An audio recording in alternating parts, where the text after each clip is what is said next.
एकांत कक्षा में जा पहुंचे, जहां भीड़ बिल्कुल नहीं थी। वहां श्री राम के चरणों में अनुराग रखने वाले एकाग्रचित एवं सावधान युवक प्राप्त और धनुष आदि लिए डटे हुए थे।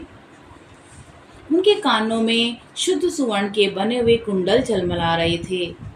उस ड्योढ़ी में सुमंत्र को गेरुए वस्त्र पहने, हाथ में छड़ी लिए, वस्त्राभूषणों से अलंकृत बहुत से व्रत पुरुष बड़ी सावधानी के साथ द्वार पर बैठे दिखाई दिए, जो अंतःपुर की स्त्रियों के संरक्षक थे। सुमंत्र को आते देख श्री राम का प्रिय करने की इच्छा वाले वे सभी पुरुष सहसा वेग पूर्वक आसनों से उठकर खड़े हो गए। राज सेवा में अत्यंत कुशल और विनीत हृदय वाले सूत पुत्र सुमंत्र ने कहा, आप लोग श्री रामचंद्र जी से शीघ्र जाकर कहें कि सुमंत्र दरवाजे पर खड़े हैं।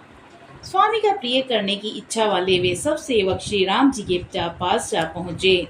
उस समय श्री राम अपनी धर्म पत्नी सीता के साथ विराजमान थे। उन सेवकों ने शीघ्र ही उन्हें सुमंत्र का संदेश सुना दिया। द्वार रक्षकों द्वारा दी हुई सूचना पाकर श्री राम ने पिता की प्रसन्नता के लिए उनके अंतरंग सेवक सुमंत्र को वहीं अंतःपुर में बुलवा लिया। वहां पहुंचकर सुमंत्र ने देखा श्री रामचंद्र जी वस्त्राभूषणों से अलंकृत हो कुबेर के समान जान पड़ते हैं और बिछोने से युक्त सोने के पलंग पर विराजमान हैं।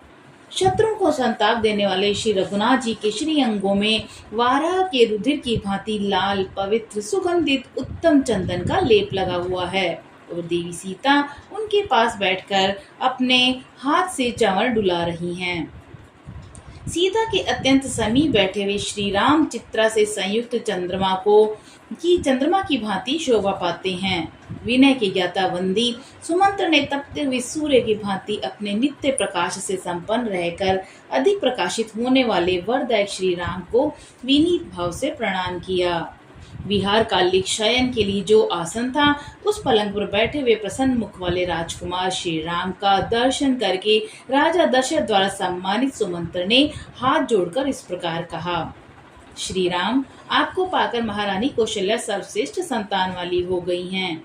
इस समय रानी केकई के साथ बैठे हुए आपके पिताजी आपको देखना चाहते हैं, अतः वहां चलिए, विलंब न कीजिए।